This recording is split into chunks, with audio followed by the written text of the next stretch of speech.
Alright guys, welcome back to VALORANT News. The big show match is coming up today between G2 and Sentinels, and as expected, G2 going into it have confirmed their full roster for the new season, confirming Leaf as the final piece of the puzzle for their roster. This means that Jorgamo not on that roster at all, and raises massive questions as to what exactly is going on at Evil Geniuses right now. Was Jorgamo simply unattainable? Was Leaf their primary option all along? Why did they wait so long to announce him? Loads of things to dive into today, including even some Scrimbux, some Sentinels that don't look so good. Hit the like button if you enjoy, subscribe if you're new as always, I would greatly appreciate it. It is Durka, of course, in Japan, and it won't be that long from now until Durka is playing with Fnatic, in as long as he doesn't get, pick up COVID again or whatever, as he tends to do everywhere where he goes, in the Rebel Homegrounds tournament, and that's going to be a big one. Now, SK Gaming, a legendary organization in the esports space, especially, their old school Counter-Strike teams and stuff like that. I didn't really know they were still around, to be honest, because I haven't seen much of SK in quite some time, but they have confirmed they will be going into the Valorant world, and entering Valorant is their plan for the near future, their new facility. So this is pretty exciting stuff. See how that's going to go in the tier 2 side, because we've seen many teams, the Union and others, say that like it just doesn't make sense to compete in this and try and get through Ascension.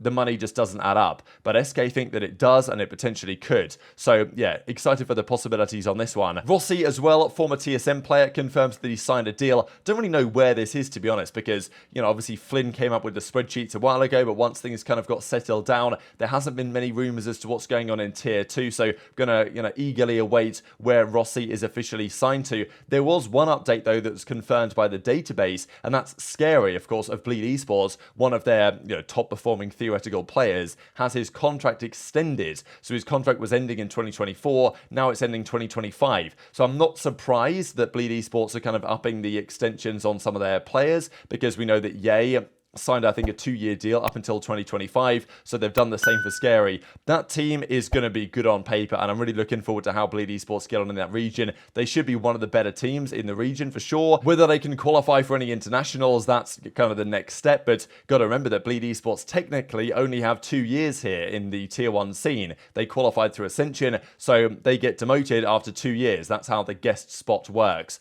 Although their intention will be to do so well in those 2 years that Riot can find a way to not necessarily allow that to happen with the partnerships changing hands, or whatever you want to say. Now, NRG, this team has been called into question even more so with what's happened with G2 that we'll see in a second. And there's maybe a good argument to say that the best players that NRG could sign are the ones they previously had. We'll see that in a second. Firstly, though, from Chet, if you guys want to become an analyst for the new season for NRG, do this assignment. It's actually a pretty cool idea, to be fair, because often people will say, oh, just send in your application or whatever, but I quite like that Ched is coming up with a specific assignment for prospective submissioners to accomplish. So as he says, provide a full analysis of the NRG versus Paper X game, or just a NRG Paper X game, provide 2 Sova lineups for a Sunset A hit, analyze Chi-Chi's Viper on Sunset. So very interesting stuff, and if you guys want to get involved, then feel free to do so. As he says in the replies, just to clarify, I don't care how it's presented, and everything is up to your interpretation of what you do and what you want to add. I'm not here to hold anyone's hand in the process.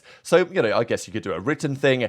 It's almost certainly better to create some sort of video content, right, because it's easier to watch and to analyze. And yeah, the best submissions will potentially get chosen by NRG as helping with the new analyst role for the new season. But they've probably got bigger fish to fry than who their analyst is going to be. They need some players, NRG needs some players. Okay, Marv is done deal. We know that for sure, pretty much. Victor and Crashies are going to stay. Chess, the head coach.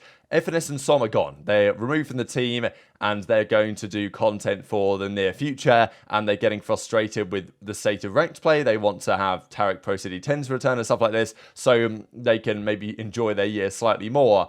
But honestly, it's kind of funny, right? I look at that NRG team and I think, they need an IGL, they need someone to maybe play a duelist. Like, are FNS and Som not kind of ideal candidates to maybe do that, right? Probably they are. Now, okay, Arin is a good option, right, formerly of Xset. Maybe they'll go for him if they can't get anyone they want from Evil Geniuses. We know that they put in an offer for Demon 1. They put in an offer for Ethan. Those were rejected, we think, at the time. But then it was like, well, have they actually got Ethan? There were rumors that they maybe have secured one of those deals. But as we said previously, that was kind of contingent on EG actually being willing to sell. And the only way that they were going to, really, for Ethan or Demon 1 was if they were going to sell some of their other players. There was interest for Boostio, there was interest for Jorgamo, but both of those players, as it stands, remain on Evil Geniuses, and any offers for those players have been rejected, at least for now. So if those offers are getting rejected, then there's no way that Ethan and Demon 1 are going to be going anywhere. It's clearly EG's intention to lock these players down under contract jail and ensure that they can't go anywhere so they can force them to take a salary cut. It's an Evil Geniuses classic. And it doesn't stop, actually. There was huge drama yesterday with Evil Geniuses on the Rocket League side. And even this app here, Uconnect, says, we discourage any orgs nor students to associate with Evil Geniuses. The way they have treated student interns, former employees and talent is something we will not affiliate ourselves with. This comes as a result of this. So Herc, who, she's in the Rocket League scene, she worked for Evil Geniuses and worked to create these collegiate tournament series here. And as she said, it's basically the series lost all its sponsors and partnerships. The last 4 events of the 15 have been cancelled, and therefore Evil Geniuses got rid of her. Now, like out of nowhere, really, Evil Geniuses come out and confirm yesterday, oh, here we go. We've got a brand new tournament that we're doing. Sign-ups are now open. And it's basically the same thing that she was working on for some time. They dropped her for it, and now they're running it back again with pretty much using the work that she did for some time, but without her on the team. Now, I know there's been some controversy here. People say, maybe, she didn't do a good enough job. The sponsors were lost and everything. But, it definitely seems, especially because it's Evil Geniuses and you know that there's some dodgy things going on, that this has been very suspect, right? That, she gets dropped because the sponsors pull out and all of a sudden the sponsors are back. Oh, what about that? And now they can run the tournament as before, but by rebranding it. So, yeah, not a good look for Evil Geniuses, and who really is surprised? Probably absolutely nobody. So, Jorgamo, he's on EG. Good player for sure. I mean, look, world champion, reigning world champion. They're all great players, but probably one of the players that seemed more acquirable, apart from, Demon 1 and Ethan would have been the two that were basically impossible to get, you would have thought, because of the contract jail situation that Evil Geniuses are putting them in. But Com, Jorgamo, maybe Boostio could have been gettable, and we thought Boostio was linked to 100 Thieves. That might still happen if his contract is at an end in January and he can leave for free, as is the present rumour. But Jorgamo to G2 was massively on the cards. Yesterday, though, G2 confirmed that Leaf is going to be their 5th man. I thought they were going to do this, right? Because they're playing the show match against Sentinels today. They really weren't going to do that with their coach, you would think. So they needed to confirm a signing. And my thinking was, well, if they've actually got the Jorgamo deal done, they maybe won't have got it done by now. Leaf is gettable. There's no issues getting Leaf, right? Obviously, he was on Cloud9 before, but, not under contract, no buyout involved, no drama necessarily involved in that. They could just get him, and that's exactly what they went on to do. So, as G2 say, can't 4v5. Leaf is coming into the team. Kind of the player that we probably expected to join, but for some time, Jorgamo was considered an option. He actually replied and said, you guys lied to me. Don't worry, we still have room on the bench. So, it does make me wonder what happens here, because for some time, Jorgamo was considered on the Flynn spreadsheet and stuff as the more likely candidate and probably the more wanted candidate. He's probably the guy that G2 wanted over Leaf, you could argue. But time ticked on. They couldn't get the deal done. There was no buyout for Leaf, and they thought, you know what, that's the better chance. Maybe Leaf was their number 1 guy all along, but you feel like if he was their number 1 guy all along, they would have just signed him a month ago when they signed these other guys, and not waited a month until confirming this, right? There was no, if they were going to get Leaf all along, there was no reason to delay this announcement, I would say.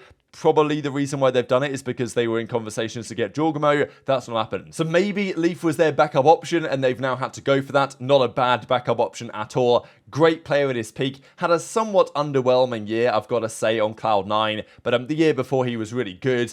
And I think that this team is really nice on paper, there's no doubt. Like, I would almost go on to say, given the way that Sentinels are looking right now, that these guys could be favourites favourites in this show match tonight, which is probably not something I would have said a few days ago. But this is very likely a good team if they can get the best out of Leaf again, because, yeah, this peak performance had some phenomenal series, phenomenal tournaments, and could be a perfect man to round out what they needed from this roster on the duelist side of things. And it's not going to be Jorgamo at all. And as I say, that raises massive questions on what happens to Evil Geniuses and NRG, because if G2 couldn't get Jorgamo with the money and the resources they have, there's no one's going to get anyone, really, as far as I'm concerned, apart from maybe boosted 100T if the contract is up. Now, I've got to mention this as well, just because I said this at the time when they initially did this. So this is the thing, right? If they knew Leaf was coming when they initially announced their roster, they could have announced it quicker than this. My thinking at the time, I did say it in the video at the time, I was like, oh, you know, here's the tree in the background with the leaf on it and stuff like this.